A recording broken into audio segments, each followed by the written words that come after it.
Welcome. If you are struggling to sell, this video is for you because I'm going to show you some basic and advanced techniques of how you can start selling. So you as well can be one of those make money online YouTube gurus who smoke cigars on yachts, which is really popular at the moment. Every time I scroll on YouTube, I see some guy selling a course, smoking a cigar. What is that about? But you can be like one of them as well if you learn some of these tips I'm going to show you in this video. Now, some of these tips and techniques that I've used for sales, I wish I knew years earlier because it would have made my life so much easier. And I've left so much money on the table by just not knowing some of these things. I was pretty much just a hamster spinning in a wheel, trying to figure things out, not knowing what I was doing at all. So it doesn't matter if you're a beginner, doesn't matter if you are more advanced, this is going to help you because some of these tips are from the advertising industry. For big companies use these techniques. And they use them and they make billions a year, so you can just make a little bit of money by implementing some of them. So let's get straight to it. So, how do people typically buy? Well, this is how they typically buy. They have some sort of problem and they need a solution. And they want to get from A to B, right? Whether they want nails for DIYing their house and they need to go and buy nails, or whether they want some sort of, I don't know, leadership program coaching.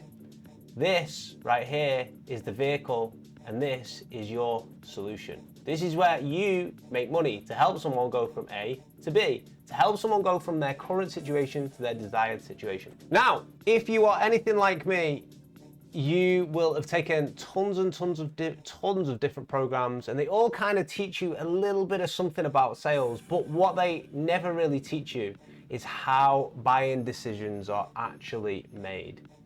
Now, this is the psychology behind the buying decisions, okay?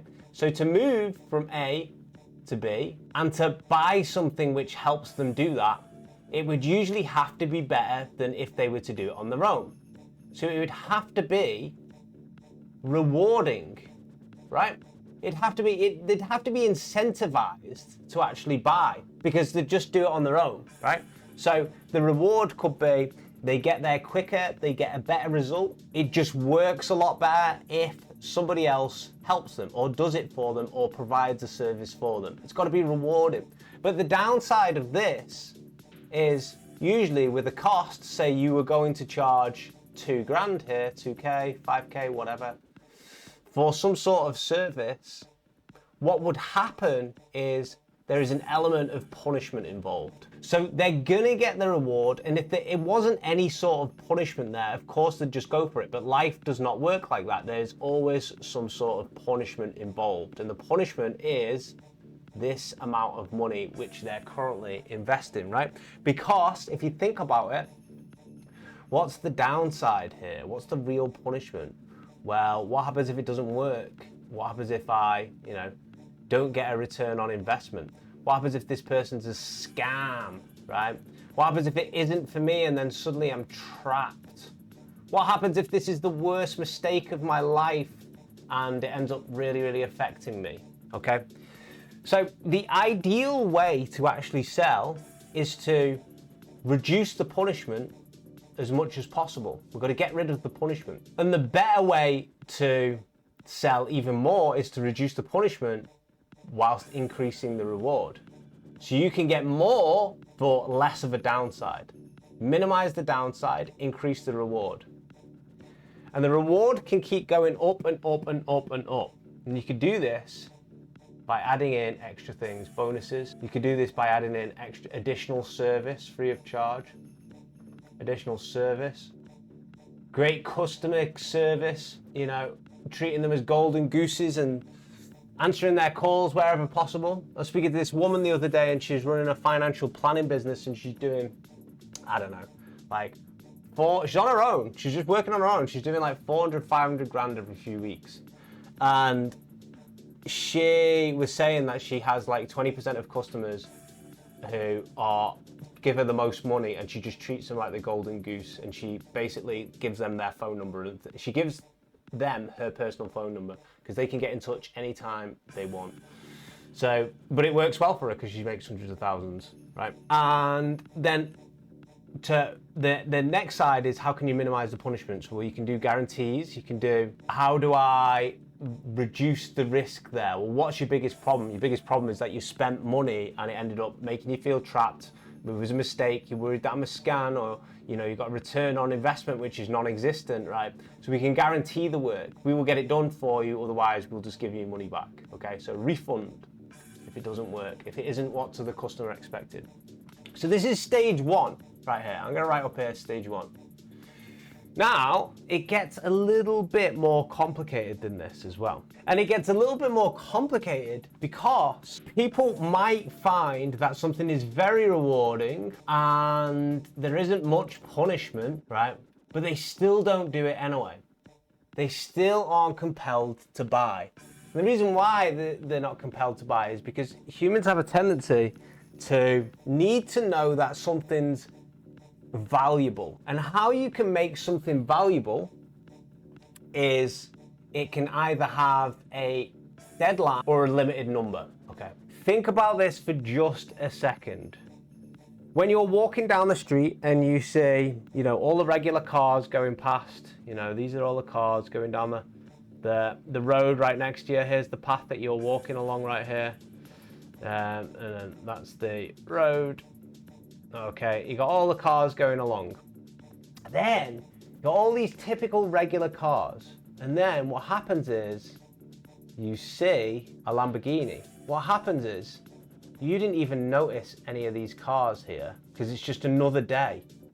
You didn't notice any of these. You didn't even really see them. You saw this one though. You definitely saw this one. In fact, when it drove past, you actually turned around and you remembered for hours afterwards exactly what it looked like. And the reason why is because it was limited. And when something's limited, it's more valuable. Let's just circle that. And when something's more valuable, it's valuable because really it's scarce, right? So this is how humans work. When something is valuable, it's usually because it's scarce. It's not a common resource, right? Money is a scarce resource, which is why everyone wants it. It's a valuable resource. Beauty is a rare resource, right? It's why we remember what beautiful people look like, right? We think to ourselves, wow, that's a good looking person. But when we saw this one, this Lamborghini, we turned around, we remembered what it looked like because it's a rare resource. We thought, wow, that's crazy. It's so beautiful, that car. And the reason why is because it's limited. And when something's limited, it is valuable. And something is usually valuable because it is scarce, right? So anything that's scarce in the world, money, beauty, status, possessions, right? Giant houses are all considered valuable because there's a limited number of them.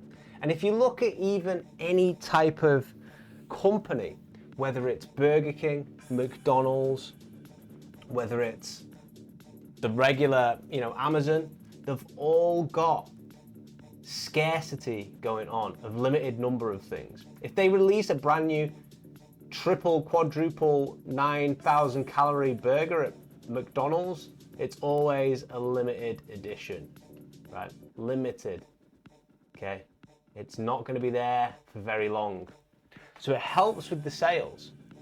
So if something is scarce, the problem is with, people trying to run the SMMA and trying to sell all their services and things like this, the problem is that they're selling things which, the commodities, right? They're not scarce resources. Everyone's doing exactly the same thing. So people don't even think to themselves, you know what, oh, that's something rare. I'm actually going to invest in that person's service. To think, no, I'll just wait 10 minutes and somebody's going to offer me exactly the same thing. And then what happens is you get into this big price war with your competitors because you're all trying to smoke the cigars on the yachts like those YouTubers by doing exactly the same things. So think about, how can I actually make things more scarce? How can I limit the numbers of things that I'm offering? How do I increase its value like that?